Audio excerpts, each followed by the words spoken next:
ఇన్నాళ్ళు ఆయన కామెడీ చేసాం, చాలా నవ్వుకున్నాం. ఆయన బయటకు వచ్చి ప్రెస్ మీట్ పెట్టి మాట్లాడితే పక్క నుండి జోకులు వేసుకునేవాళ్ళు. ఆయన మాట్లాడిన మాటని తర్వాత మీమస్ కానీ ట్రోల్ చేసుకుంటూ తెగ సంబరపడేవాళ్ళు. కానీ ఇవాళ అలాంటి కేఏ పాల్ నిజంగా ప్రవీణ్ పగడాల మృతిపై న్యాయ పోరాటం చేశారు.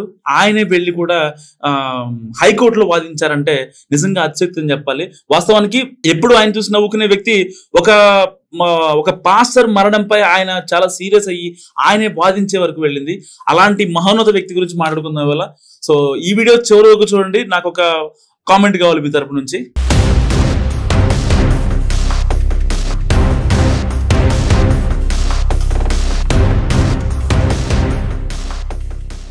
ప్రజాశాంతి పార్టీ అధ్యక్షుడు కేఏ పాల్.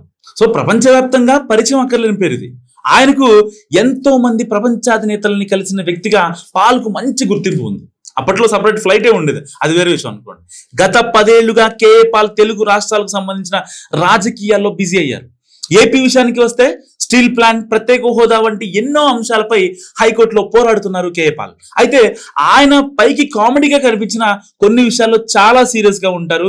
సో నిజంగా ముఖ్యంగా కోర్టులకు సంబంధించిన విషయాల్లో ఆయనే స్వయంగా వాదనలు కూడా వినిపిస్తున్నారు. అయితే తాజాగా పాస్టర్ ప్రవీణ్ కుమార్ పగడాల మృతిపై దర్యాప్తును సిబిఐకి అప్పగించాలని కోరుతూ కేఏ పాల్ హైకోర్టును ఆశ్రయించారు. ఈ కేసులో ఆయనే స్వయంగా వాదనలు వినిపించారు. నిజంగా అందరికీ ఒకసారి ఒళ్ళు చివుక్కుమంది ఆయన వాదనలు విన్న తర్వాత. ఈ సందర్భంలో కోర్టులో కేఏ పాల్, ఏపీ హైకోర్టు ప్రధాన న్యాయమూర్తి ధీరజ్ సింగ్ ఠాకూర్ మధ్య జరిగిన సంభాషణ, కేఏ పాల్ కోర్టులో వాదనలు వినిపించిన విధానం నిజంగా అందరి కళ్ళు తెరిపించింది చెప్పాలి. ఒక్కసారి కేఏ పాల్ వీడియో చూద్దాం. I have 25,000 village committees of the 38,000 villages.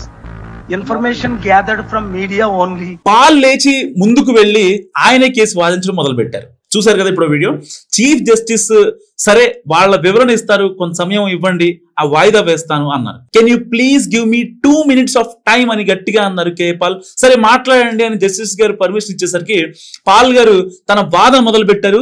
2 నిమిషాలు అనుకున్నది 7 నిమిషాలు అయింది. కానీ టైం మాత్రం ఎవ్వరికి తెలియలేదు, అస్సలు ఎవ్వరికి తెలియదు. జస్టిస్ గారు శ్రద్ధగా విన్నారు కేఏ పాల్ చెప్పింది. కోర్టు రూమ్ అంతా ఒక్కసారిగా నిశ్శబ్దం అయిపోయింది. ఆయన కేసు ప్రజెంట్ చేసిన విధానం చూసి నిజంగా గూస్ పింపుల్స్ వచ్చాయంట అందరికి, అక్కడ కోర్టులో ఉన్నవారికి. జస్టిస్ గారు కేసు తీసుకున్నారు. త్వరగా పోస్ట్ డేట్ ఇవ్వండి, నేను యూరప్ వెళ్ళాలంటూ పాల్ చెప్పడంతో అక్కడ ఉన్న వాళ్ళు అంతా సరదాగా నవ్వుకున్నారు. ఎందుకంటే ఈ ప్రవీణ్ పగడాల కేసు ఎక్కడ లేట్ అవుద్దో అని చెప్పి ఒక రకమైన హింట్ ఇచ్చారనమాట జడ్జికి కూడా. సో ఇదంతా అయిపోయింది. కోర్టు రూమ్ నుంచి బయటకు వచ్చాక ఒక 20 మంది లాయర్లు బయటకు వచ్చి ఆయనకి షేక్ హ్యాండ్ ఇచ్చారు అందరి ముందు, జస్టిస్ అందరి ముందు. ఇంకా అసలు అక్కడ ఉన్న క్రౌడ్ ఈయనకి అసలు నెక్స్ట్ లెవెల్ విఐపి ట్రీట్మెంట్ అనమాట. కార్లో కూర్చున్నాక ప్రార్థన చేయడం మొదలెట్టారు. ఆ తర్వాత హోటల్లో ప్రెస్ మీట్ పెట్టి అద్భుతంగా మాట్లాడారు. ఆయన అసలు పొద్దున్న నుంచి ఏం తినలేదట ఆ రోజు మొత్తం.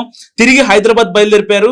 దారిలో ఎక్కడో కాస్త ఆగి తిన్నారు. ఇదంతా దగ్గర నుండి చూస్తున్న వాళ్ళందరికీ ఒకటే అనిపించింది, అసలు ఇతనినా మనం జోకర్ అన్నాం, ఇతనినా ఇన్ని రోజులు మనం పిచ్చోని చేసాం.